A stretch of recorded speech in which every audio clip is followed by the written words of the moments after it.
گرمه.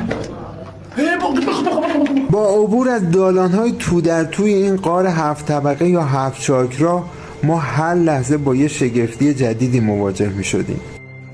به یه محوطه‌ای رسیدیم که انگار خدا کهکشان رو اینجا نقاشی کرده. اینقدر زیباست. امیدوارم که بتونیم به تصویرش بکشیم. انگار خدا با دست خودش این غار زیبا رو نقاشی کشیده بود و کهکشان رو داخل این غار برای ما به نمایش در آورده بود. اما بعد از چند ساعت پیمایش داخل این غار زیبا رسیدیم به اون چیزی که دنبالش بودیم. بله، رویش موهایی که از دیوارهای این غار در اومده بود. بسیار عجیب بود.